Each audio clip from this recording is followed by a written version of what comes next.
देखिए last class में जो हम नॉर्मल रिएक्शन से रिलेटेड बातें कर रहे थे, थोड़ा उसको और आगे लेके चलते हैं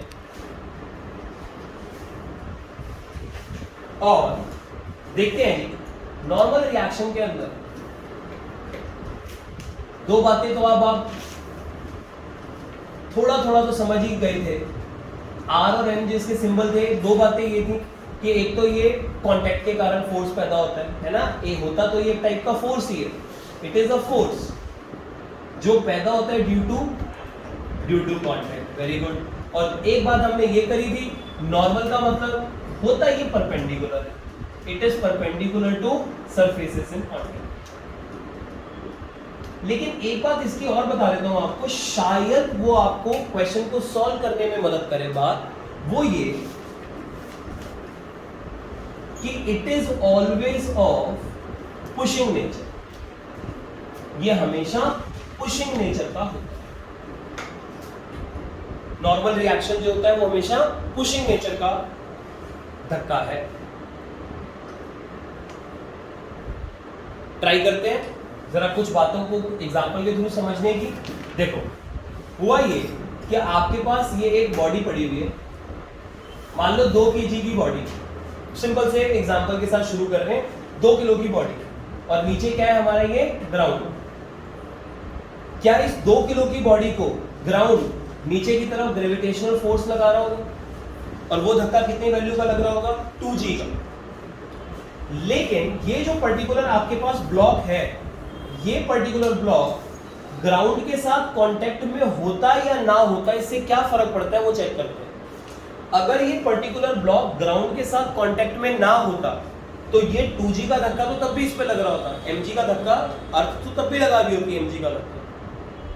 लेकिन जब ये ब्लॉक हवा में है तो इसको जो mg का धक्का लग रहा होता, और जब ये ब्लॉक कांटेक्ट पे है, अब जब mg का धक्का लग रहा है तो ये पर्टिकुलर ब्लॉक एक्चुअल में इस mg के धक्के के कारण नीचे जाना चाह रहा है। थोड़ा सा बात आपको और बता दूं कि अर्थ जब भी किसी बॉडी पे धक्का लगाती है तो रियलिटी में अर्थ ये चाहती है कि वो पर्टिकुलर बॉडी, एक्चुअल में अर्थ ये चाहती है कि वो पर्टिकुलर बॉडी अर्थ के सेंटर पे आ जाए।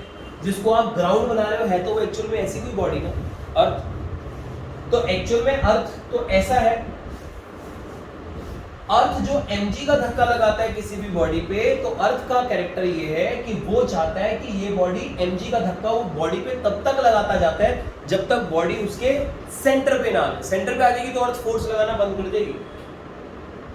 तो अर्थ का जो ग्रेविटेशनल पुल है वो बेसिकली अभी खत्म नहीं हुआ है। कई बच्चों को ऐसा लगता है कि सर बॉडी जब अर्थ के सरफेस पे आ गई तो फिर क्यों अर्थ धक्का लगा रही है। अर्थ तो कहानी कुछ और है, अभी बॉडी अर्थ के सरफेस पर आई है, सेंटर पे नहीं आई है। सेंटर पे जब आएगी तो अर्थ धक्का लगाना बंद कर देगी। तो एक्चुअल में जब आप सरफेस पर हो तो अर्थ तो धक्का लगा रही। अब अर्थ का जो धक्का लग रहा है mg का, उसके कारण ये बॉडी अभी और नीचे की तरफ जाना कहीं चाह रही थी। ये वाली जो बॉडी है हमारी, ये वाली बॉडी आपकी, ये वाली बॉडी अभी और नीचे कहीं सेंटर की तरफ जाना चाह रही है, लेकिन अर्थ के सरफेस ने आके इस बॉडी को रोक दिया।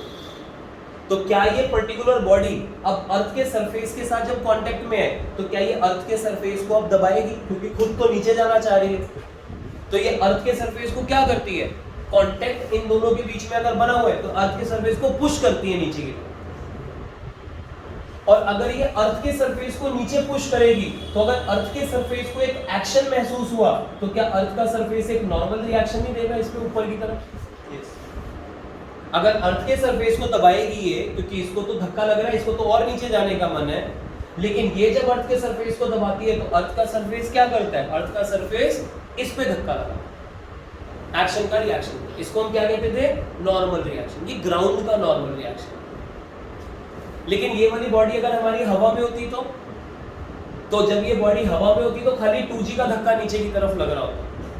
कांटेक्ट अगर ना होता ग्राउंड के साथ तो ये पर्टिकुलर बॉडी जब हवा में होती तो सिर्फ 2g का धक्का लग रहा होता, जबकि ये वाली बॉडी जब हवा में है तो अर्थ के सरफेस को पुश कर नहीं पाएगी, नहीं कर पाएगी, तो अर्थ भी इस पे कोई नॉर्मल रिएक्शन नहीं लगाएगा। तो जब कोई बॉडी हवा में होती है तो इस समय पे नॉर्मल रिएक्शन नहीं होता। जब ये कांटेक्ट बनाएगी तब ये अर्थ को पुश करेगी तो अर्थ उस एक्शन का रिएक्शन देगी। इस समय पे कितने धक्के लग रहे हैं इस ब्लॉक पे? जब ये ग्राउंड से कुछ गैप पे है, सिर्फ ग्रेविटेशनल फोर्स। अर्थ तो इसको अपने सेंटर पे लाना चाह रही है, अर्थ का सेंटर यहाँ कहीं होगा ना, तो अर्थ को सेंटर पे लाना चाह रही है। इस पे इस समय पे सिर्फ ग्रेविटेशनल फोर्स लग रहा है 2g का। लेकिन यही ब्लॉक जब अर्थ के सरफेस पे पहुंच जाता है, अब इसके ऊपर दो धक्के लगते हैं। एक mg का धक्का, लेकिन उस mg के धक्के के कारण ये नीचे जाना चाह रहा है, लेकिन सरफेस उसको जाने नहीं दे रहा। लो जी, ये सरफेस पर एक्शन दे रहा है, सरफेस इस पर रिएक्शन दे रहा है। इसको क्या बोलते हैं? Normal reaction. अगर ट्राई करो ये वाली बात को रिलेट करने की, it is always of pushing nature. तो अर्थ इस ब्लॉक को पुश करना चाह रही है एक तरीके से। शायद ये फिगर बनानी थोड़ी सी आसान हो जाए, माइट भी अगर पुशिंग वर्ड समझ लो। पुशिंग का मतलब होता है अपने से दूर की डायरेक्शन में भेजना। कोई यहाँ पे खड़ा और मैं ऐसे धक्का लगाऊं, दैट इज पुश। पुश मतलब अपने से दूर। तो यहाँ पे अर्थ का पुश ही है। समझते हैं इस चीज को? ठीक है। तो यहाँ पे इस बॉडी पे अभी कितने धक्के लग रहे होंगे? 2। ट्राई करते हैं एक और एग्जांपल लेने का। मान लो हमारे पास ऐसा हुआ, एक 2 kg की बॉडी ली, एक 3 kg की बॉडी ली, राइट। अब ये 2 kg 3 kg की बॉडी जब आपने ले ली, अब आपको ये कहा गया कि इस 2 kg की बॉडी पे लेट्स से हमने धक्का लगा दिया 10 न्यूटन। 2 kg की बॉडी पे धक्का लगा दिया 10 न्यूटन का। अब जरा इस 2 kg की बॉडी को एनालाइज करते हैं एक बार। क्या 2 kg की बॉडी पे नीचे की तरफ धक्का लग रहा होगा 2g का? अर्थ नीचे की तरफ, अर्थ तो चाहेगी मेरे सेंटर पे आ गया। अब अर्थ धक्का लगाएगी 2g का नीचे की तरफ, लेकिन बीच में ये ग्राउंड आ रखा है, ये ग्राउंड है हमारा, सरफेस आ गया। अब ये 2g का धक्का तो नीचे लग रहा है, बॉडी तो नीचे जाना चाह रही है, लेकिन सरफेस ने रोक लिया, तो ये सरफेस पे दबाव डालेगी, सरफेस इस पे एक नॉर्मल रिएक्शन देगी R1। और आपका हाथ भी इस पे धक्का लगा रहा होगा, आपका हाथ भी धक्का लगा रहा है 10 न्यूटन का, लेट्स से वो इधर से धक्का आ रहा है 2 kg को, ये धक्का भी महसूस हो रहा है। सोचो 2 kg के आगे 3 खड़ा है, कोई अगर इधर से धक्का मारेगा 2 kg पे, तो क्या ये 2 kg की बॉडी 3 kg को यहाँ पे जहाँ कांटेक्ट बना हुआ है, क्या यहाँ पे पुश करेगा कि नहीं करेगा? थोड़ा प्रैक्टिकली सोचना। 2 kg के आगे आप यहाँ खड़े हो और आपके आगे कोई और जना खड़ा है, कोई पीछे से आपको धक्का मारेगा तो आप उसको नहीं धक्का मार दोगे? बिल्कुल लगेगा। तो अगर आप पे कहीं से पुश आ रहा है, पीछे से आपको कहीं से धक्का लग रहा है, तो डेफिनेटली आपका धक्का आगे ट्रांसफर होने वाला है। तो ये 2 kg तो आगे चलना चाहती है 10 के कारण, ये बीच में 3 खड़ा हो गया, तो ये 2 का इफेक्ट 3 पर भी, इस जहां कांटेक्ट है 3 पर इफेक्ट आएगा इस तरफ, उसको भी नॉर्मल रिएक्शन ही कहा जाता है। दो बॉडी जब भी कांटेक्ट बना के एक दूसरे पे फोर्स लगाती हैं, उसको नॉर्मल रिएक्शन कहते हैं। तो 2 kg 3 kg पे धक्का लगाएगा इस तरफ, तो क्या 3 kg एक्शन का रिएक्शन 2 को नहीं देगा? तो ये कहलाता है normal reaction on 2 kg due to 3 kg। तो 2 kg के पास कितने नॉर्मल रिएक्शन है अभी? 2। एक लग रहा है ग्राउंड के कारण नॉर्मल रिएक्शन, क्योंकि ये ग्राउंड को पुश कर रहा है, तो ग्राउंड इस पे धक्का लगा रहा है। एक 2 kg 3 को पुश करना चाह रहा है, तो 3 कह रहा है तो भी धक्का लगा ले। तो इसके यहाँ पे इस केस में 2 kg के पास 2 नॉर्मल रिएक्शन इन्वॉल्व। टोटल कितने धक्के लग रहे हैं? 4, जिसमें से नॉर्मल रिएक्शन कितनों को बोल रहे हैं हम? 2 को, R1 और R2। ठीक है। अब ऐसा डायग्राम जो हम बनाते हैं, इसको फिजिक्स में कहा जाता है it is free body diagram. ऐसा डायग्राम जो आप बना रहे हो जिसके अंदर आपने किसी बॉडी को फ्री कर दिया है बाकी अदर बॉडीज से। ट्राई करो एक मिनट समझना इस बात को। आपने इस डायग्राम में खाली 2 kg को बनाया, इसके साथ 3 का बक्सा नहीं दिखाया, नीचे ग्राउंड नहीं दिखाया, अकेला खाली इसको बनाया। जब आपने इसको अकेला कर दिया तो आपने इसको फ्री कर दिया। ठीक है। तो अब ये किसी के साथ अटैच नहीं दिखाया आपने, अब ये फ्री है। यहां से तो इसका नाम बना है फ्री बॉडी डायग्राम। का मतलब होता है जब आप सिर्फ उसी बॉडी को दिखाते हो, बाकी सबसे उसको फ्री कर देते हो। बट इस बॉडी पे सराउंडिंग के कारण जितने धक्के लग रहे थे वो सब दिखा दिया। जिस बॉडी को आप बाकी बॉडीज के साथ नहीं दिखाते हो, लेकिन धक्के जितने लग रहे हैं वो सारे दिखाते हो, ऐसे डायग्राम को बोला जाता है free body diagram. Free body diagram में सिर्फ एक बॉडी दिखाई जाएगी और उस पर लगने वाले सराउंडिंग के कारण जितने धक्के हैं वो धक्के दिखाए जाएंगे, सराउंडिंग की बॉडीज नहीं दिखाई जाएगी। ऐसा डायग्राम है फ्री बॉडी डायग्राम। समझ रहे फ्री बॉडी डायग्राम क्या है? तो किसी अकेली बॉडी को दिखाओ और उस पर लगने वाले सारे धक्के दिखाओ। इसी को शॉर्ट में, फ्री बॉडी डायग्राम को शॉर्ट में FBD भी कहा जाता है। इसी बॉडी को, इसी डायग्राम को शॉर्ट में FBD भी कहा जाता है। ये FBD है 2 kg का, ठीक है। ट्राई करते हैं 3 kg का FBD, आप खुद ट्राई करो। 3 kg का फ्री बॉडी डायग्राम बनाना है, ट्राई करेंगे एक बार सारे। 3 kg का बक्सा बनाओ और उसमें जितने धक्के आपको लग रहा है कि महसूस आप कर पा रहे हो कि ये लग रहे होंगे, सब दिखा दो एक बार।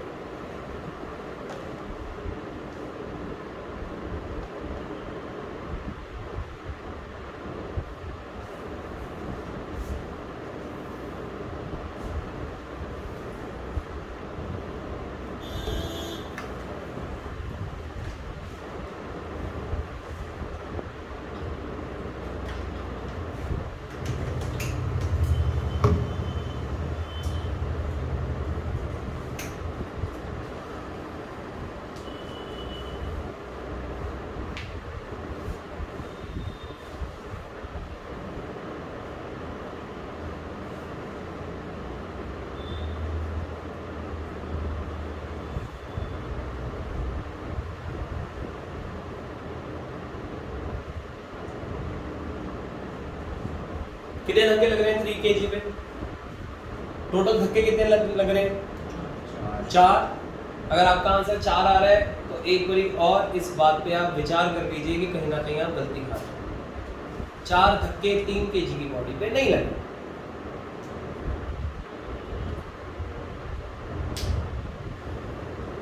अब कितने लग रहे हैं? अब 3 लग रहे हैं, अब 2 लग रहे हैं, 3 लग रहे हैं। अभी थोड़ी देर पहले 4 लग रहे थे, अब 3 और 2 लग रहे हैं। फिगर वही, सब कुछ वही, फोर्सेस चेंज हो रहे हैं इसके। चमत्कारी फिगर है। 3 kg को जरा एनालाइज करते हैं जी। फ्री बॉडी डायग्राम बनाना है 3 kg। कोई नहीं, अभी नया नया टॉपिक है, देखते हैं। Free body diagram of 3 kg। Free body diagram मतलब खाली 3 kg का बक्सा बनाओ और इसमें जितने धक्के लग रहे हैं सब दिखा दो। सर एक तो ये धक्का 3G का नीचे की तरफ, क्या 3G का धक्का नीचे लग रहा है तो डेफिनेटली ग्राउंड को तो ये पुश करेगा, ग्राउंड को पुश करेगा तो उससे रिएक्शन भी आ जाएगा। एक R1 R2 सिंबल यूज कर चुके हो तो एक R3 कर लेते हैं कि ग्राउंड जो इस पे धक्का लगा रहा होगा इस ब्लॉक पे, अब उसका सिंबल है लेट्स से R3 का reaction, normal reaction due to ground, वो कितना आ रहा है R3। लेकिन क्या 2 kg 3 kg को पुश करना चाह रहा है इस फिगर में? क्या 2 kg 3 kg को जो पुश करना चाह रहा है, जब भी कांटेक्ट होता है दो बॉडीज के बीच में और एक बॉडी जब दूसरी बॉडी पे धक्का लगाती है तो वो धक्का लगाने का सिर्फ और सिर्फ एक ही तरीका होता है। वो तरीका पता है क्या होता है? वो तरीका होता है हमारे पास, वो तरीका होता है, क्या तरीका है? वो तरीका है खाली जो पुशिंग फोर्स होता है, वो सिर्फ एक ही तरीका होता है। दो बॉडीज अगर कांटेक्ट में हो तो एक बॉडी दूसरी बॉडी पे सिर्फ एक ही तरीके से धक्का लगा सकती है और वो तरीका होता है पुशिंग फोर्स। पुल तो कर ही नहीं सकती, आप खुद सोच लो। ये 2 kg 3 kg का कांटेक्ट में, ये इसको अपनी तरफ कैसे खींचेगी?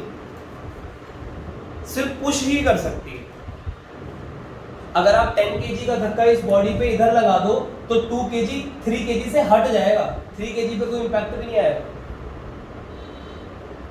समझ पा रहे हैं इस चीज को कि अगर इस केस में 2 और 3 पर जब धक्का ऐसे लग रहा है तो 2 kg 3 को इधर पुश करेगा और 3 पर अगर इधर आया एक्शन तो 3 एक्शन का रिएक्शन देगा इधर, तो 2 kg पे रिएक्शन ये बनेगा।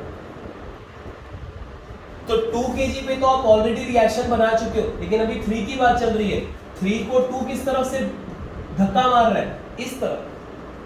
लेकिन ध्यान रखने वाली बात सुनो, अब ये नहीं कि आप यहाँ पे R4 लिख बैठो, थोड़ा दिमाग भी लगाना है, थोड़ा जो लॉ पढ़ लिया उनका दिमाग, उनके थ्रू भी कोई काम करना है। आप बोलोगे सर 2 kg पे जब 3 kg ने धक्का पुश किया था इधर R2, 3 kg ने 2 kg को क्यों ये धक्का लगाया? क्योंकि 2 ने 3 पे लगाया था। तो 2 जो 3 पे लगाएगा वो कुछ और थोड़ी ना वैल्यू होगी, सेम वैल्यू होगी। जितनी वैल्यू ये उतनी वैल्यू ये एक्शन का रिएक्शन बनाने की कोशिश करी है मैंने। जब आपने यहाँ पे R2 लिख दिया कि 3 kg 2 पे इतना धक्का लगा रहा है तो 2 भी 3 पे उतना ही तो लगा रहा होगा, कोई नया सिंबल मत डालो। आप मेरी बात पहुंच रही है? और अगर आप नया सिंबल डाल भी रहे हो तो फिर उसमें ये भी समझ लो कि R4 और R2 बराबर है आपकी इन गिवन फिगर्स में। ठीक है, या तो वो नया सिंबल डालो ही नहीं, डालो तो अपने दिमाग में ये क्लैरिटी भी रखो कि वो बराबर है फिर R4 R2, लेकिन नए सिंबल से कॉम्प्लिकेशन क्यों बढ़ानी जब सेम वैल्यू से डेटा या सेम सिंबल से काम हमारा हो सकता है। ठीक है, तो ये भी R2 ये भी R2, तो ये बन गया हमारे पास 2 kg का ब्लॉक जो होगा ये उसका फ्री बॉडी डायग्राम, 3 kg का पे ये फ्री बॉडी डायग्राम। आप कईयों को ऐसा लगता है कि सर 10 का धक्का भी तो लग रहा है, अरे यार 10 का धक्का ना 2 के साथ कांटेक्ट में, 10 का धक्का 3 पे नहीं लग रहा है, 10 के धक्के के कारण ही 2 ने 3 को पुश करना स्टार्ट किया है, तो 10 का इंपैक्ट 3 को नहीं डायरेक्टली महसूस हो रहा है, वो 2 के पुश के कारण महसूस हो रहा है, तो उसका इफेक्ट दिखा दिया हमने। तो आप 10 का धक्का 3 पे अलग से मत दिखाओ, जिनके 4 धक्के आ रहे होते हैं उन्होंने 10 भी बना रखा होता है, बिना देखे बता रहा हूं आपको, उनका ये 10 का धक्का यहाँ पे लग रहा होता है 3 kg पे, आप खुद देख लेना जिन्होंने 4 बोला था। लेकिन अब ये 4 धक्के लग नहीं रहे, कितने धक्के लग रहे हैं 3 kg पे? सिर्फ 3, एक नॉर्मल रिएक्शन 2 का, एक नॉर्मल रिएक्शन ग्राउंड का और एक ग्रेविटेशनल फोर्स। समझ रहे हैं इस बात को? ठीक है, आगे बढ़ते हैं, चलो और एग्जांपल लेते हैं। मान लो किसी क्वेश्चन में 2 kg और 3 kg खाली खड़े हुए ऐसे, 2 kg 3 kg खाली खड़े हुए, मैंने वो 10 का धक्का नहीं लगाया, ऊपर अभी 10 का धक्का लगाया था ना यहाँ पे, अब ये 2 kg में मैंने 10 का धक्का नहीं लगाया। अब ट्राई करो फ्री बॉडी डायग्राम बनाना, बनाओ फ्री बॉडी डायग्राम बनाओ 2 kg और 3 kg का, कोशिश करो। एफबीडी बनाना है 2 kg का और 3 kg का, अकेले अकेले बक्से बनाओ और आसपास से जितने धक्के लग रहे हैं सब दिखाने हैं।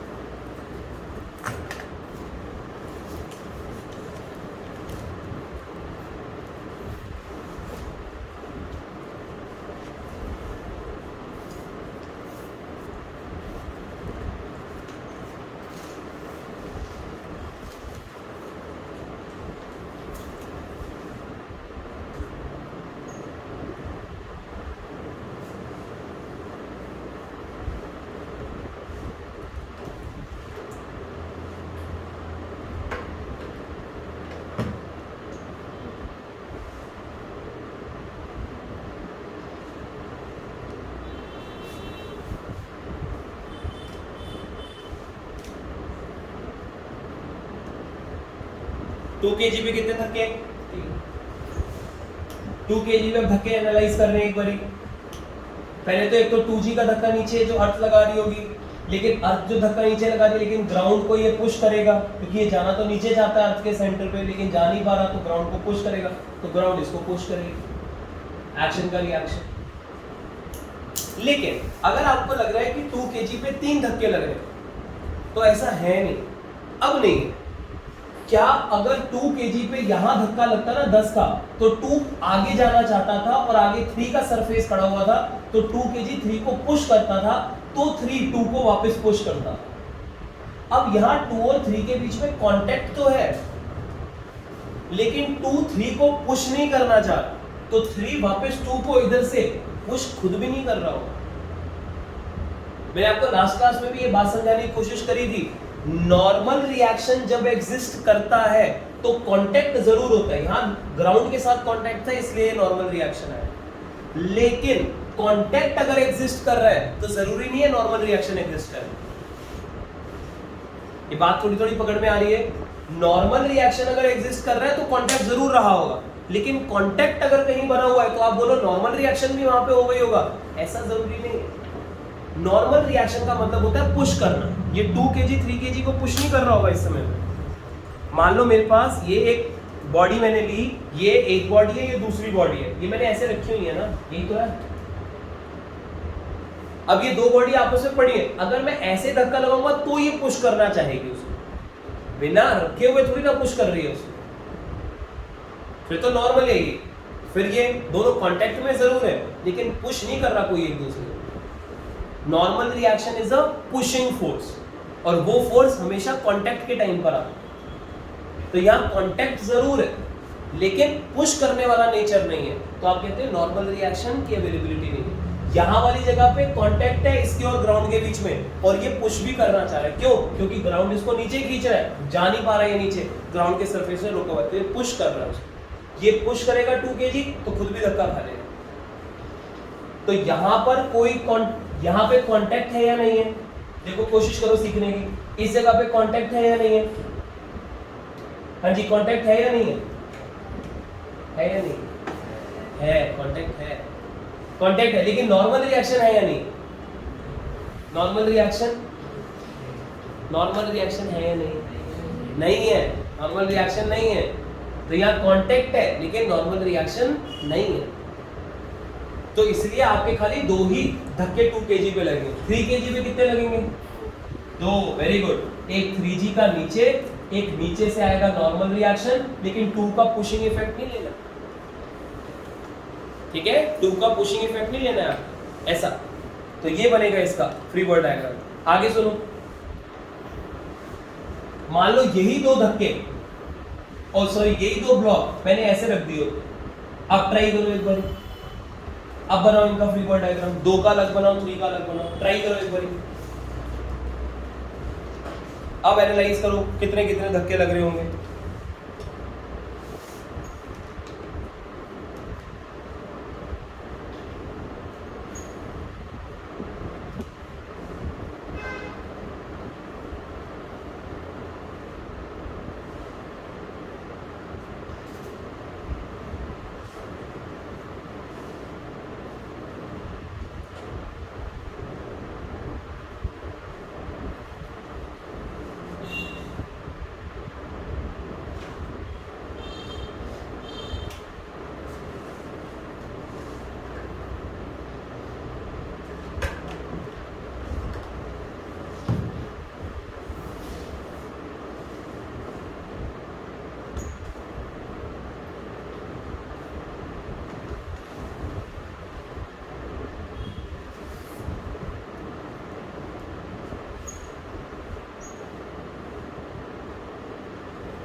चलो करें एनालाइज।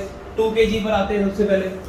2 kg का एफबीडी, हाँ जी, कितने धक्के लग रहे हैं आपके इस 2 kg के ब्लॉक पे? कितने लग रहे हैं? 2, 3। चेक करते हैं, क्या एक तो mg का धक्का लग ही रहा होगा? क्या ये 2 kg इस 3 kg को पुश करना चाहेगा कि नहीं? अब 2 kg को तो अर्थ ये है ना, अर्थ का सेंटर इसको अपनी तरफ खींचना चाह रहा था, लेकिन 2 kg को क्या महसूस हो रहा है? यार मेरे आगे तो 3 kg का सरफेस आ गया, तो 3 kg ने इसको रोक के रखा हुआ है, तो ये 3 kg को पुश करेगा। 3 kg को अगर पुश करेगा तो 3 kg को पुश कर देगा, मतलब 3 kg को पुश करने का मतलब क्या बनेगा? 3 kg को पुश करने का मतलब क्या इस पे खुद भी धक्का ऊपर की तरफ लगेगा? तो ऊपर की तरफ धक्का लगेगा, कितना? R1 ऐसा। तो 2 kg 3 kg को नीचे की तरफ पुश कर रहा है, क्योंकि 2 kg पे अर्थ धक्का लगा रही है अपनी तरफ, तो 2 kg नीचे जाना चाहता तो है, लेकिन किसी ने रोका हुआ है, इसने 3 को पुश किया, 3 ने इसको पुश कर दिया, ये आ गया R1। 2 kg पे सिर्फ 2 धक्के लग रहे हैं। आपको जो 3 धक्के लग रहे हैं, वो तीसरा धक्का कौन सा लग रहा है? अपना डाउट क्लियर कर लो प्लीज। तीसरा धक्का कौन सा लग रहा है? इसके अलावा अगर कोई धक्का आपको लग रहा है कि 2 kg पे कोई और जना लगा रहा है, तो वो चेक करो। 3 kg ये धक्का ड्यू टू 3 kg है। जो R1 है, 2 kg ने 3 पे लगाया तो 3 ने 2 पे लगा दिया, ये ड्यू टू 3 kg ही है। और कोई धक्का? ये 3 kg का ही तो पुश है। 2 ने 3 पे नीचे लगाया होगा, 3 ने 2 पे लगाया, ये 3 के कारण ही आया है R1।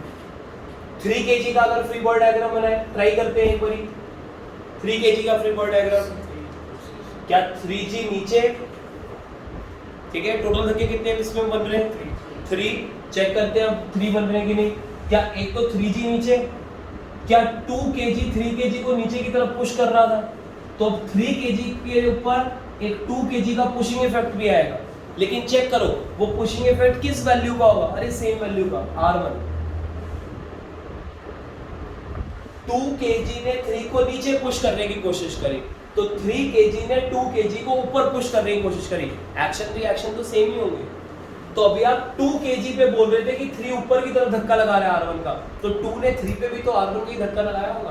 तो जब वहां सिंबल आ चुका है R1, तो यहाँ नया सिंबल नहीं लाना R1, यहाँ नया सिंबल नहीं लाना है, यहाँ पे क्या लाना है हमारा? R1। R1 क्या है 2 kg इस 3 kg पे नीचे की तरफ धक्का लगा रहा होगा R1 को, पुशिंग इफेक्ट तो आएगा। लेकिन जरा सोचो क्या ये 3 kg ग्राउंड को भी पुश कर रहा होगा कि नहीं? ग्राउंड को पुश कर रहा होगा क्या? अगर ये 3 kg इस सरफेस पर ग्राउंड को पुश कर रहा होगा तो डेफिनेटली ग्राउंड भी इस पे एक्शन का रिएक्शन देगा, तो एक और धक्का आएगा 3 kg पे R2। तो 3 kg के ऊपर टोटल 3 धक्के आ रहे हैं, जिसमें से 2 नॉर्मल रिएक्शन के धक्के हैं, एक ग्रेविटेशनल पुल आएगा, बाकी 2 नॉर्मल रिएक्शन के फोर्सेस आएंगे। 2 kg अपना पुश करेगा, ग्राउंड अपना पुश करेगा। हाँ, आपके मन में डाउट ये आ सकता है कि सर ये 2 kg का फिर इंपैक्ट क्या हुआ? ये 3 kg और 2 kg तो मिलके ग्राउंड को पुश कर रहे होंगे। एक्चुअल में क्या कहानी है, अगर किसी के मन में ऐसा डाउट आता है तो रियलिटी में अभी तक हमने ना इन रिएक्शंस की वैल्यू निकालनी नहीं सीखे, वो वैल्यू तो मैं नेक्स्ट क्लास में सिखाऊंगा। इन वैल्यूज पे फर्क पड़ जाएगा। कहने का मतलब मेरा ये है कि अगर मान लो सिर्फ 3 kg का बक्सा होता और यहाँ 3 kg के ऊपर 2 kg भी रखा हुआ है, सिर्फ 3 kg का अगर बक्सा ग्राउंड पे रखा होता तो इस 3 kg पे एक तो 3g का धक्का आता, ये ग्राउंड को नीचे पुश करता, ग्राउंड इसको पुश करता ऊपर की तरफ। लेकिन ग्राउंड जो इसको पुश कर रहा है और ये यही धक्का ग्राउंड को पुश कर रहा होगा नीचे की तरफ, मतलब अगर मैं ग्राउंड को अलग से दिखा दूं, ये मेरा ग्राउंड है, तो ग्राउंड को ये नीचे की तरफ पुश कर रहा होगा ना 3 kg का बक्सा। ये ग्राउंड का फ्री बॉडी डायग्राम, अर्थ का फ्री बॉडी डायग्राम। वो बनाना नहीं होता, लेकिन किसी कॉन्सेप्ट को समझाने के लिए बता रहा हूं आपको। हमारे कोर्स में तो हमें ब्लॉक्स को ही एनालाइज करना है, लेकिन यहाँ से कुछ कॉन्सेप्ट गेन होगा कि ग्राउंड पर ये नीचे की तरफ पुश कर रहा है, ग्राउंड को R2 का धक्का लगा रहा होगा, लेकिन ये जो धक्का अभी ग्राउंड पे पुश कर रहा है R2 और ग्राउंड इसको धक्का लगा रहा है R2 का ऊपर, ये धक्के की वैल्यू अभी और ये धक्के की वैल्यू अभी। यहां पे अगर मैं बनाऊं ना ग्राउंड को, अगर यहां पे बना दूं एक बारी और, ये हमने ग्राउंड बना दिया, ये वाला ग्राउंड जब 3 और 2 उसके ऊपर पड़े हुए तब के बारे में अगर मैं बात करूं तो अब 3 और 2, अब जो 3 पुश कर रहा होगा ग्राउंड को, ये वैल्यू और ये वैल्यू वाइज दोनों कहानियां अलग अलग है। जब 3 के ऊपर 2 पड़ा हुआ होता है, 3 के ऊपर जब 2 होगा तो अब जो वैल्यू निकल कर आएगी ना R2 की, जो ये पुश कर रहा होगा ग्राउंड को, अब वैल्यू, और 3 के ऊपर जब 2 नहीं था तब ये पुश कर रहा है R2, ये दोनों पुशिंग फोर्स अलग अलग है। और ये अगर पुश अलग अलग तरीके से कर रहा है तो अर्थ जो इस पे धक्का लगा रहा होगा ना, अर्थ जो इस पे पुश लगा रहा होगा, ये R2 और ये R2, ये अलग अलग वैल्यू के हैं। ये 3 kg का ब्लॉक अभी जो अर्थ को पुश कर रहा है और 3 kg का ब्लॉक अभी जो अर्थ को पुश कर रहा होगा, ये दोनों धक्के सेम है, अलग अलग होंगे? ये अलग अलग निकल कर आएंगे।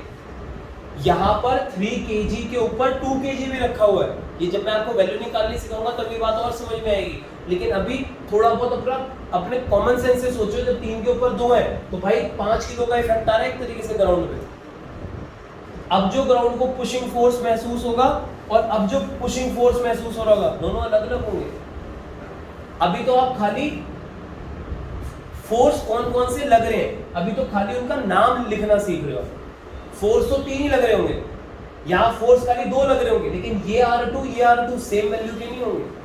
तो 2 kg अगर आप 3 kg के ऊपर रख देते हो तो उसका इंपैक्ट आएगा बॉडी के ऊपर। 3 kg के ऊपर अगर आप 2 kg रख देते हो तो यस, उसका इंपैक्ट देखने को मिलेगा, आपको वैल्यूज में देखने को मिलेगा कि ये 3 kg की बॉडी कितने फोर्स से अर्थ को पुश कर रही है, ये 3 kg की बॉडी कितने फोर्स से पुश कर रही थी, वो वैल्यूज अलग अलग आई। ये पॉइंट थोड़ा थोड़ा समझ पा रहे हैं? ये फोर्सेस सेम है या अलग अलग होंगे? R2 अलग अलग होंगे। तो जब अर्थ धक्का लगा रही होगी R2 का यहाँ पे और अर्थ धक्का जो लगा रही होगी R2 का इधर, क्योंकि 3 kg ने अर्थ को पुश किया तो अर्थ जो धक्का लगाएगी तो ये R2 भी अलग अलग आएगी। ठीक है, बाकी जब वैल्यूज निकालेंगे तो और चीज समझ में आएगी। तो अभी आप ये मत सोचिएगा कि सर यहाँ पे अगर हमने 3 के ऊपर 2 लगा दिए तो क्या अर्थ जो धक्का लगा रही होगी वो R2 के अलावा कोई और नया नॉर्मल रिएक्शन पे आ जाएगा? नहीं, ये 3 kg अर्थ को पुश कर रहा होगा, अर्थ इसको पुश कर रही होगी। अब वो वैल्यू का फर्क पड़ेगा, जब 3 kg पे 2 kg नहीं था और जब 3 kg अकेला खड़ा हुआ। अच्छा, ट्राई करो इस बात को एनालाइज करने की। ये लो, ये ट्राई करो एक बार। 4 kg, 2 kg, 1 kg। चलो जल्दी से इसका फ्री बॉडी डायग्राम बनाओ, सबका बनाओ, ट्राई करो। 4 kg, 2 kg, 1 kg, सबका फ्री बॉडी डायग्राम बनाओ।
करें एनालाइज एक बारी, ट्राई करते हैं। चलो पहले 1 kg के बारे में बात करते हैं।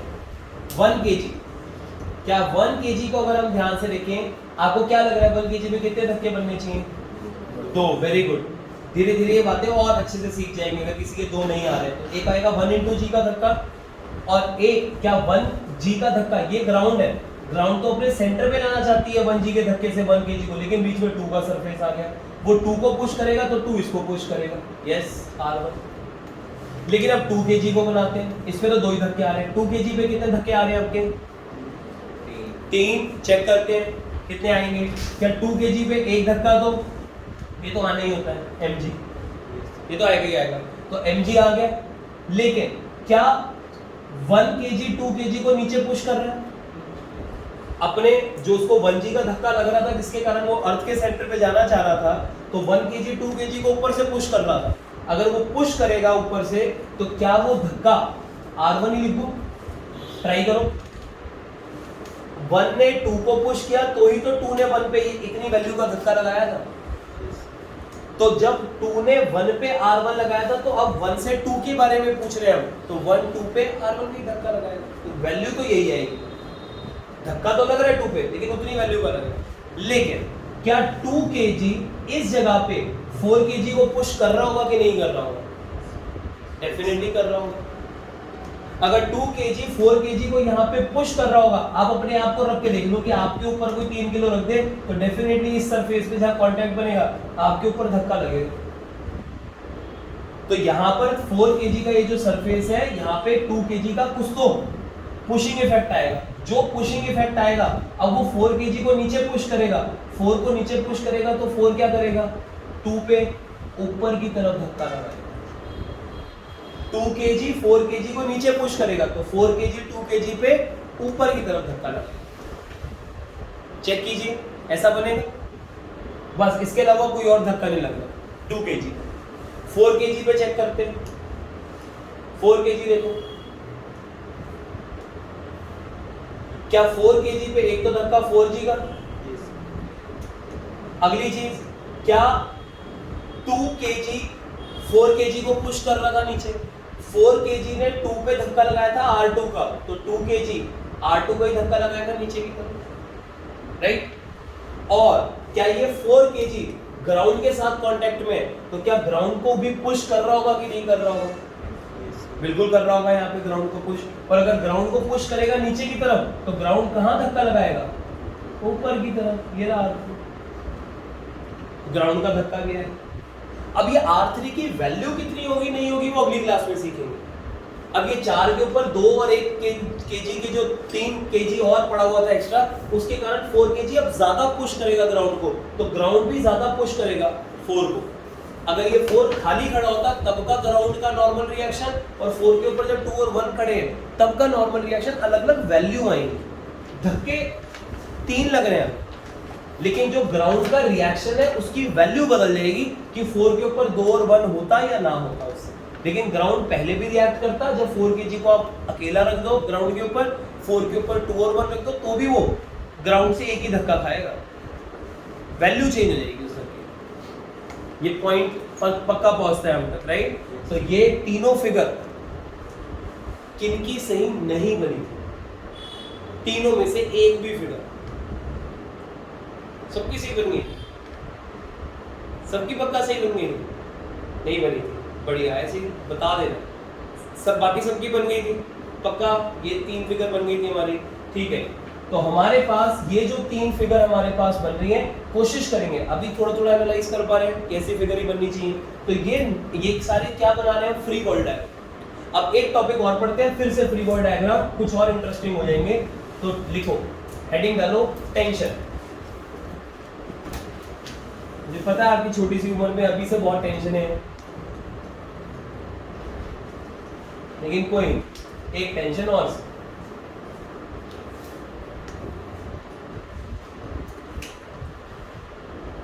it is a force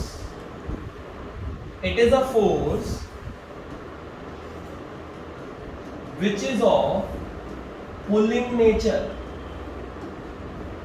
ये एक ऐसा फोर्स होता है जो पुलिंग नेचर का होता है। नॉर्मल रिएक्शन ऐसा फोर्स था जो पुशिंग नेचर का था, वो पुश करता है, ये पुल करने वाला फोर्स, ये पुलिंग नेचर का फोर्स। और यहां पे लिख लेते हैं which is present in case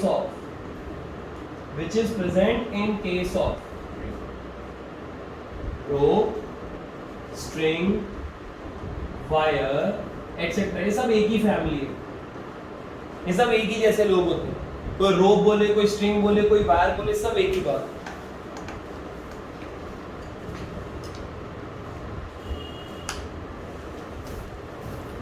बात एक तरीके से किसी रस्सी की ही चल रही है।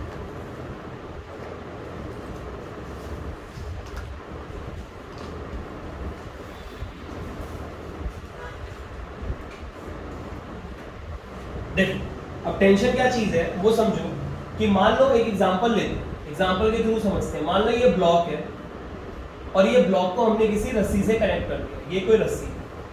अब आप यहाँ पे खड़े होके इस रस्सी को खींच रहे हो। अगर आप यहाँ पे खड़े होकर रस्सी को खींचोगे तो क्या ये ब्लॉक आपकी तरफ आना शुरू हो जाएगा कि नहीं हो जाएगा? ये अगर मैं कोई बॉडी लूं, ये मैंने एक बॉडी ली एम वाली और ये रस्सी है, ये वायर है, रस्सी है, जो कह लो सब एक ही फैमिली होती है। तो अगर मैं इसको खींचूं तो मेरी तरफ आना शुरू हो जाएगा। इस पे धक्का किसने लगाया, मैंने लगाया या रस्सी ने लगाया? इस बॉडी पे धक्का कौन लगा रहा है? मैं लगा रहा हूँ या रस्सी लगा रही है? इसमें क्या ध्यान देने वाली बात है? मैं लगा रहा हूँ, रस्सी लगा रही है? डेफिनेटली इनडायरेक्टली मैं लगा रहा हूँ, ये मत सोचो आप। कौन लिंक्ड है इसके साथ? रस्सी धक्का लगा रही है, ठीक है। तो रस्सी जो धक्का लगा रही है, रस्सी के कारण किसी बॉडी पे जो धक्का लगता है, इस धक्के को ही टेंशन कहते हैं। रस्सी और ये धक्का किस नेचर का होता है? पुलिंग नेचर का। रस्सी जो किसी भी बॉडी पे, रस्सी या वायर या स्ट्रिंग, ये सारे एक ही फैमिली के जो लोग हैं, ये किसी भी बॉडी पे हमेशा पुलिंग नेचर का धक्का लगाते हैं। एक मिनट ध्यान दो, क्या आप इस रस्सी से किसी को पुश कर सकते हो क्या? मैं तो नहीं कर सकता, आप कर सकते हो तो देख लेना, इसलिए ऐसा लिखा जाता है, ये स्टैंडर्ड रिजल्ट है।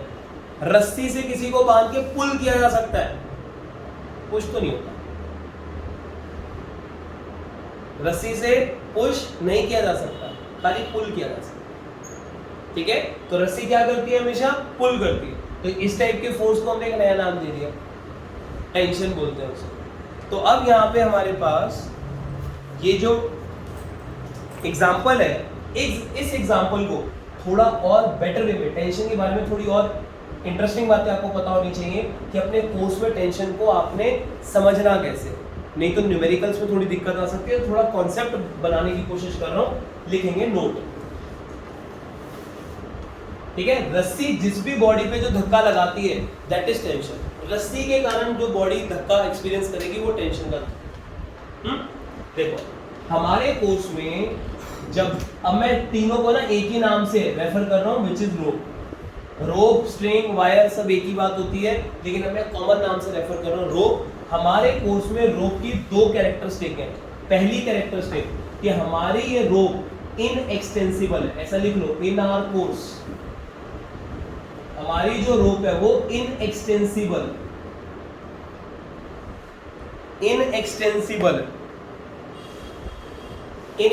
में का मतलब क्या होता है वो सुन लो। अगर मान लो हमारे पास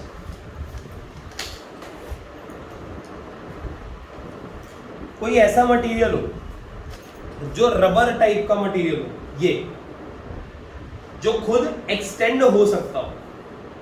अगर कोई मटेरियल खुद एक्सटेंड हो सकता होगा तो इसको तो इनएक्सटेंसिबल नहीं बोलेंगे, मटेरियल ऐसे भी आता है। अब मैं इस मटेरियल से किसी बॉडी को बांध दूं और खींचूं तो पहले पता है क्या होगा, पहले तो ये खुद खींचेगा, फिर जाके इसका इफेक्ट इस बॉडी पर आना शुरू होगा।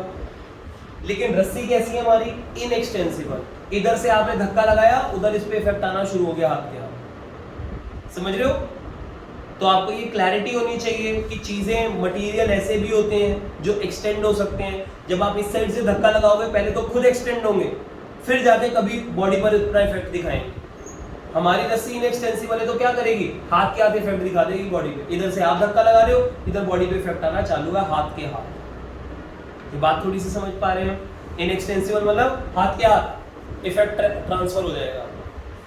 एक्सटेंसिबल होती तो पहले ये खिंचती, फिर अपना इफेक्ट कुछ आगे जाके ट्रांसफर करती।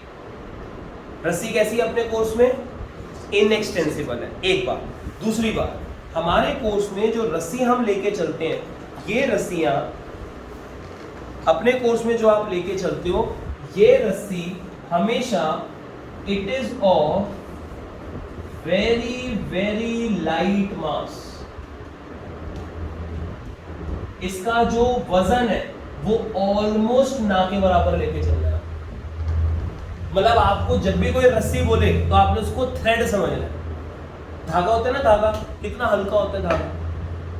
तो आप किसी भी क्वेश्चन में आपको रोप, स्ट्रिंग, वायर बोले आपने या थ्रेड बोले, आपने हर एक को थ्रेड ही मान के चलना। ऑलमोस्ट ना के बराबर मास होता है उसका। तो उससे क्या फायदा होगा, कोशिश करता हूँ समझाने की ताकि रटना ना पड़े आपको क्वेश्चंस को। नहीं तो यहाँ पे टेंशन की एक बहुत इंपॉर्टेंट बात है जो बच्चा रटने के साथ ही शुरुआत करता है कि अच्छा ऐसा होता है, रस्सी ऐसा करती है, लेकिन वो क्यों करती है उसके पीछे का कारण देने की कोशिश कर रहा हूँ अभी कि it is a very very light mass that is almost negligible mass. ठीक है, तो उसके मास को हम नेग्लेक्ट कर सकते हैं, बहुत हल्का मास है। इससे क्या फायदा होता है, नुकसान होता है, उसके लिए आपको ऊपर वाली फिगर पे मैं दोबारा लेकर आ रहा हूं।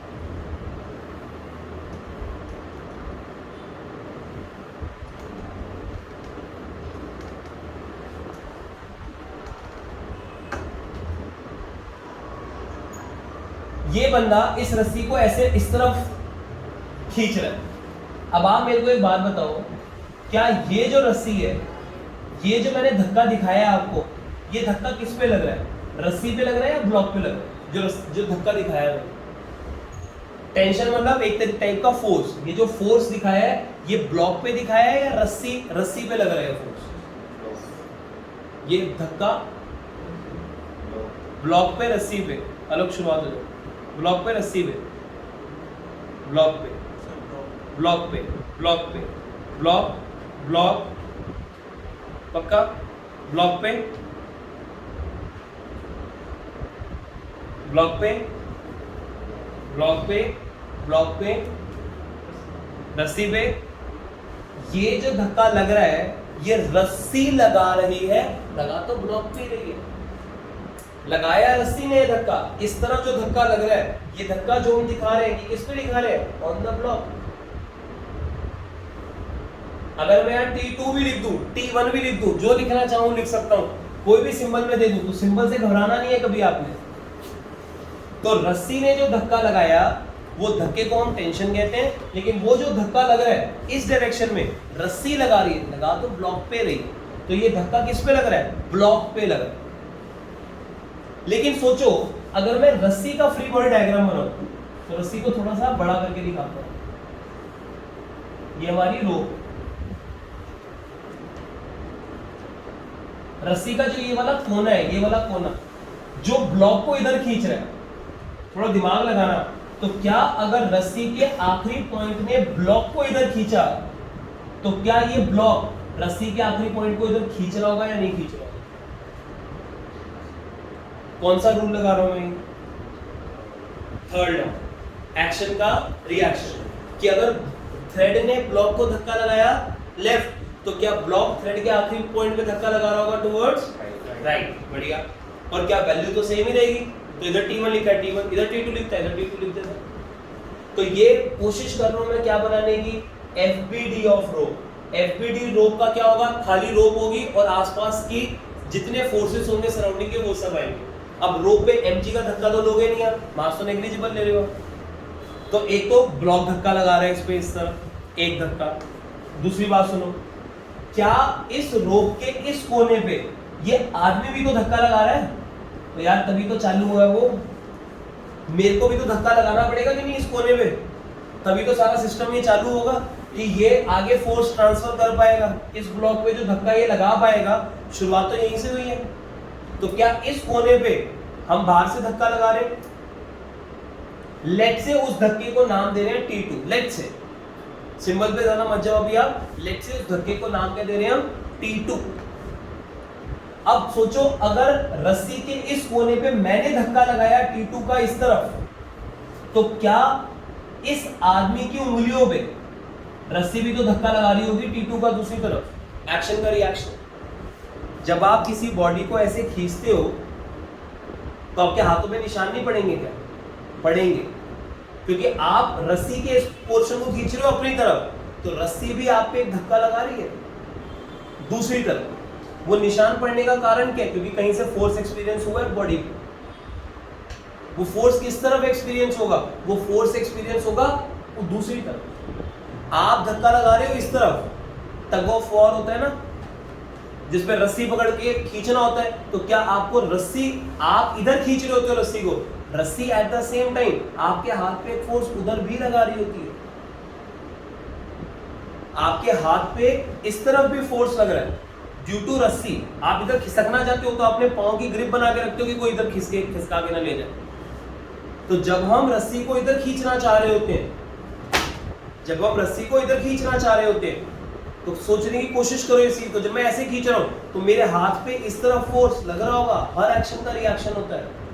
जब मैं रस्सी पे धक्का लगा रहा हूं भाई इस तरफ, तो क्या रस्सी मेरे हाथ पे धक्का नहीं लगा रही होगी इस तरफ? बिल्कुल लगाएगी।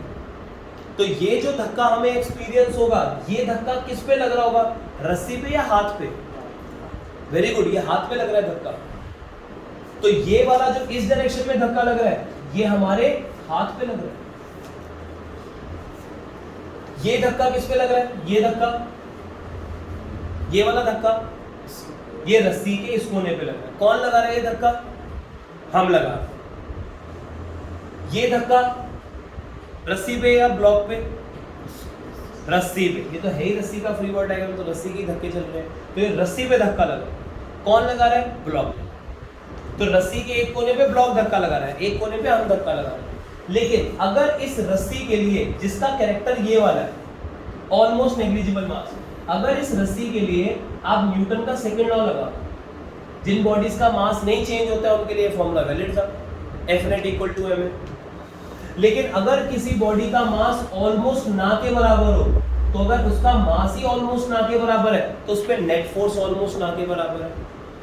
और अगर नेट फोर्स किसी बॉडी का जीरो हो गया, तो इसका मतलब अगर हम रस्सी पे ये वाला थ्योरी लगा दे, तो अगर इस पे नेट फोर्स जीरो है, तो नेट फोर्स जीरो होने का मतलब होता है कि इस रस्सी पे जितना धक्का इस साइड से लग रहा है, उतना धक्का इस साइड से लगेगा भाई, तभी तो नेट फोर्स जीरो होगा कि नहीं। तो T1 और T2 क्या होंगे? एक दूसरे के एकदम बराबर होंगे। इस साइड से मैं जो धक्का लगा रहा हूं रस्सी पे और जो ब्लॉक धक्का लगा रहा होगा, उनको डेफिनेटली बराबर होना पड़ेगा, क्योंकि रस्सी की थ्योरी ये चल रही है। मास तो चेंज हो नहीं रहा रस्सी का, जिसको हम लेके बैठे हुए, माना बहुत कम मास है, लेकिन वो मास कांस्टेंट है, जो भी है बड़ा कम नहीं रहा। तो ये फॉर्मूला वैलिड है उसमें, ये फॉर्मूला वैलिड है। तो F net equal to 0, F net equal to 0 क्यों आ पा रहा है? क्योंकि m की वैल्यू ऑलमोस्ट 0 है। T1 T2 क्या हो जाएंगे? बराबर हो जाएंगे। तो लेट्स से ये T1 T2 की वैल्यू को एक नया सिंबल दे देते हैं हम, T। ये T1 T2 को हमने नया सिंबल क्या दे दिया? T। अब जरा ध्यान से सोचो, क्या अगर ये मेरा टी है, ये T1 रस्सी के इस कोने पे लगाया ब्लॉक ने, तो रस्सी कितना धक्का लगाएगी ब्लॉक पे, इतनी वैल्यू गई। बंदे ने लगाया था इस रस्सी के कोने पे T2, तो रस्सी ने कितना लगाया T2। T1 T2 हमने रस्सी का एनालिसिस करके बराबर बोल दिए।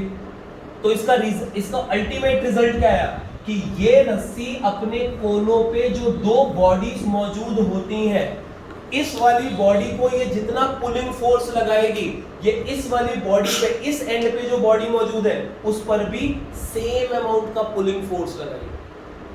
हमारे कोर्स में ये डायरेक्ट बात बोली गई है, पता है क्या, वो ऐसा बोलेंगे आपके कोर्स में।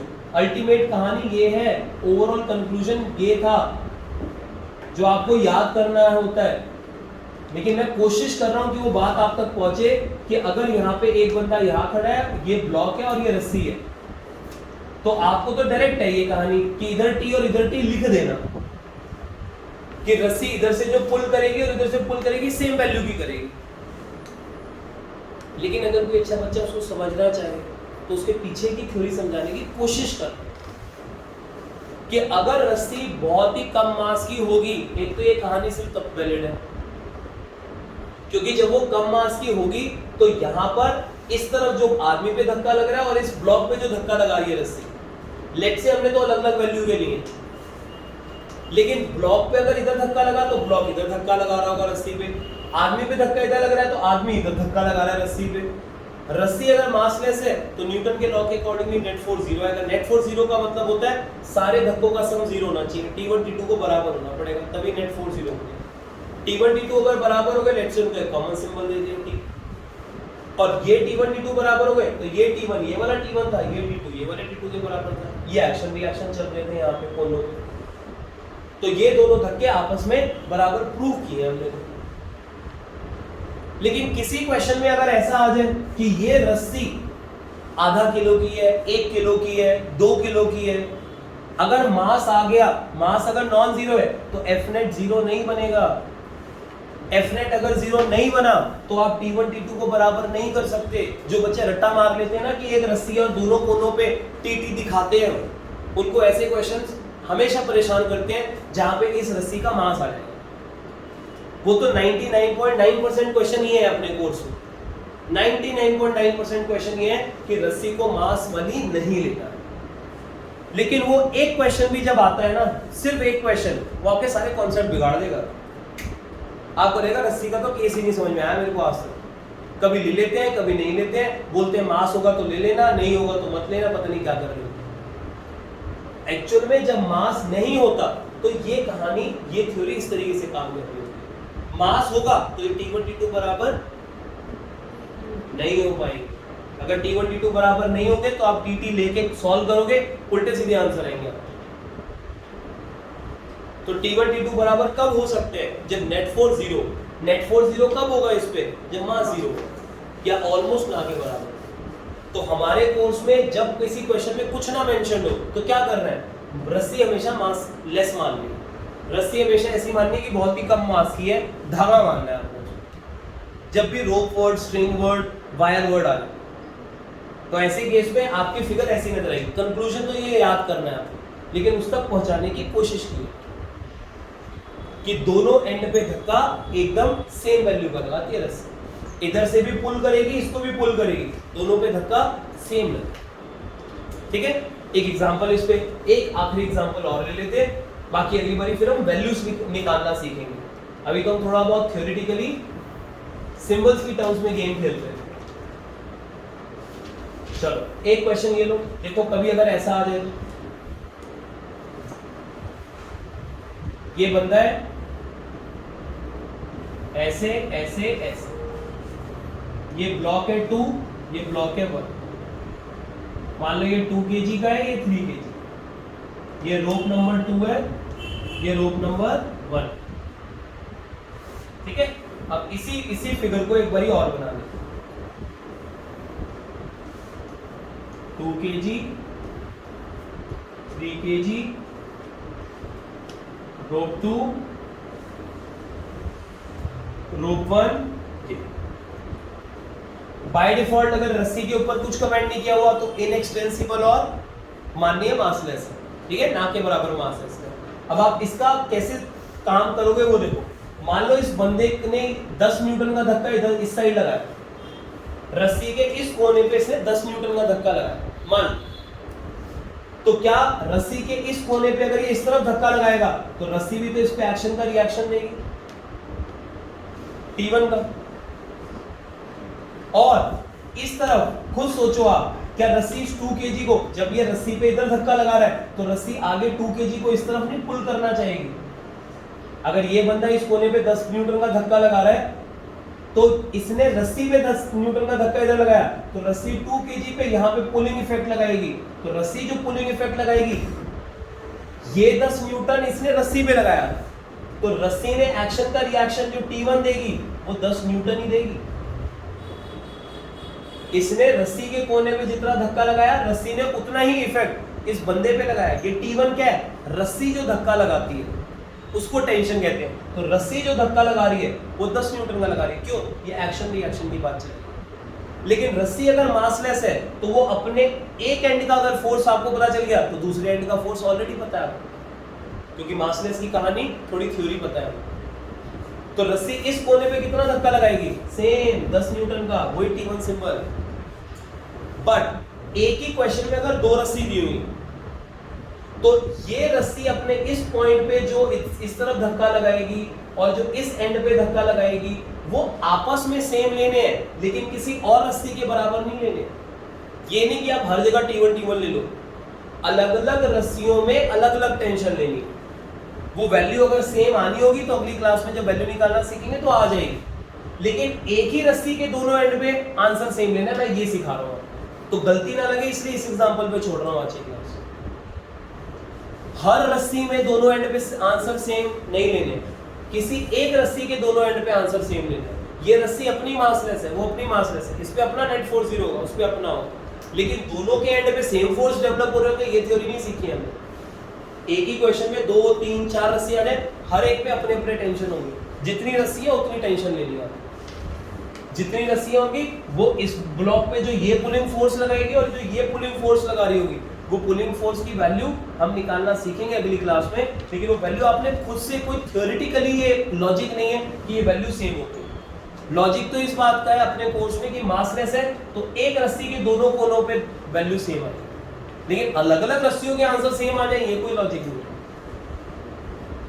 वो जब वैल्यू निकालना हम सीखेंगे, सेम आ रहा होगा तो देख लेंगे, नहीं आ रहा होगा तो देख, लेकिन थ्योरेटिकली आपने आंसर अलग अलग लेंगे। कुछ बात समझ पा रहे हैं ये वाली, ठीक है। तो इस रस्सी के दोनों कोनों पे आंसर एक जैसे, इस रस्सी के दोनों कोनों पे आंसर एक जैसे, और ये वाला आंसर तो पता भी है 10 न्यूटन एक्शन का रिएक्शन से पता, ये वाला आंसर नहीं पता, ये निकालना सीखेंगे। तो अगली क्लास में हम मेजॉरिटी इसी टाइप के फिगर्स को दोबारा उठाएंगे और फिर इन्हीं टाइप के क्वेश्चंस में वैल्यूज निकालनी सीखेंगे, ठीक है। तो एक नॉर्मल रिएक्शन के क्वेश्चंस भी हो जाएंगे और टेंशन के क्वेश्चन भी। एक इंटरेस्टिंग बात आपको ये बता दूं, यहीं पे क्लास को फिनिश करते हैं, कि कभी भी ह्यूमन बॉडी के बारे में जब हम बात करते हैं, जो मैं आपको बात अभी बताना चाह रहा था वो ये, नॉर्मल रिएक्शन में 2 बॉडीज अगर कांटेक्ट में आ जाए तो 2 बॉडीज कभी भी किसी दूसरी बॉडी पर कांटेक्ट के कारण पुलिंग फोर्स नहीं लगा सकती है। ये बॉडी अगर इसके साथ कांटेक्ट में आ जाए तो ये पुल तो कर ही नहीं सकती, ये बॉडी इसको पुल नहीं कर सकती। पुश तो कर सकती है किसी तरीके से, पुल नहीं कर पाएगी। आप इसको अगर हटाना चाहोगे, इस तरफ लाना चाहोगे तो आप पुल नहीं करवा सकते इसको। इस बॉडी से दूसरी बॉडी को पुश करवा सकते हो, पुल करवाने का there is no way. Pulling के लिए हमेशा रस्सी चाहिए, बिना रस्सी के आप पुल कर ही नहीं सकते। पुलिंग के लिए क्या चाहिए, हमेशा रस्सी चाहिए। रस्सी के पास ये एबिलिटी है पुल करने की। 2 बॉडीज बिना रस्सी के पुल कर सकती हैं ये? क्या ये इसको अपनी तरफ खींच लेगी किसी तरीके से? खिंचवा ही नहीं सकते आप, खिंचवा ही नहीं सकते। इसको इधर लेके जाओगे, लो इधर से धक्का लगा लो, फिर वो पुश ही हो रहा है। इवन हम ह्यूमन बॉडीज भी, किसी भी बॉडी को हम पुल नहीं कर सकते। सर हम तो कर लेते हैं सर, लो सर लो, ये लो पुल कर लिया। आपको पुल की डेफिनेशन ही नहीं पता, लो जी एक नई चीज बोल रहा है, पुल की डेफिनेशन नहीं पता। तो पुल तो पता है, अरे पुल की डेफिनेशन जो आपको पता है वो ये वाली पता है, वो नॉर्मल इंग्लिश लैंग्वेज वाली पुल पता है आपको, वो ये पता है कि पुल का मतलब होता है अपनी तरफ आना। ये मैं पुल नहीं कर रहा भाई, इस साइड से देखोगे तो मैं पुश ही कर रहा हूं। पकड़ में आ रही है बात? मैं अपने हाथ से इस जगह पे क्या कर रहा हूं, जो फोर्स लगा रहा हूं वो इसके लिए पुश ही है। मैं ऐसे देखना शुरू कर दूंगा तो क्या आप पुश बोलना शुरू कर दोगे इसी फोर्स को? ऐसे देखूंगा तो आप बोल रहे हो पुल हो रहा है। यार बात तो मैं वही कर रहा हूं, बस मैं खुद शिफ्ट हो जाऊं तो आप बोलोगे पुश हो रहा था, मैं इधर हो जाऊं तो आप बोलोगे पुल हो रहा था। फोर्स तो वही लग रहा है बॉडी पे, तो पुश बोलना है पुल बोलना है, ये मेरे खड़े होने पे डिपेंड नहीं कर रहा, वो पुश ही है, उसको पुश ही कहते हैं। आप धकेल ही रहे हो बॉडी को अपने से दूर की तरफ, ये उंगलियां अपने से दूर की तरफ फेंक रही हो। दुनिया में कभी भी कोई इंसान बिना रस्सी के किसी दूसरी बॉडी को पुल कर ही नहीं सकता। आप पुल नहीं कर सकते। आप जिस बॉडी को पुल करना सोच रहे हो वो एक्चुअल में एक तरीके का पुश ही है। पुश हो सकता है हमसे, हम पुश ही करते हैं, पुल करते ही नहीं है। ठीक है, वो पुल हम करते ही नहीं है, हमारे पास एबिलिटी ही नहीं है पुल करने की। हम हमेशा क्या करते हैं, पुश करते हैं। पुश कर सकते हैं किसी, खींच नहीं सकते हैं। और अगर आपको लग रहा है सर किसी का हाथ पकड़ के मैंने तो खींच लिया, ऐसे लोग कर लिया, खींच लिया मैंने, तो इसके लिए आपको थोड़ा सा फ्रिक्शन पढ़ना पड़ेगा। वो फ्रिक्शन जब मैं आपको पढ़ाऊंगा तो फ्रिक्शन उस समय पे आपकी मदद करता है पुल करने में। एक रस्सी मदद करती है पुल करने में और एक फ्रिक्शन मदद करता है। किसी का हाथ पे तेल लगाओ, आप मेरे को पुल करके दिखा दो, आप पकड़ते रह जाओगे, आपका हाथ फिसल जाएगा। पुलिंग आपके हाथ में नहीं है, वो तो आपका सरफेस, दोनों बॉडीज का सरफेस ऐसा था कि आपका हाथ फिसलने नहीं दे रहा हो। ये बात थोड़ी सी इंटरेस्टिंग भी है, लेकिन थोड़ा सा ना इसके लिए चाहिए होता। तो अगर ना समझ में आए समझ जाना, कुछ अच्छे लेवल की बात हो गई होगी, लेकिन थोड़ा बहुत भी अगर समझ में आ जाए तो इंटरेस्टिंग पॉइंट है ये। हम किसी को भी पुश नहीं कर सकते और हम किसी को भी पुल नहीं कर सकते, सिर्फ पुश कर सकते हैं।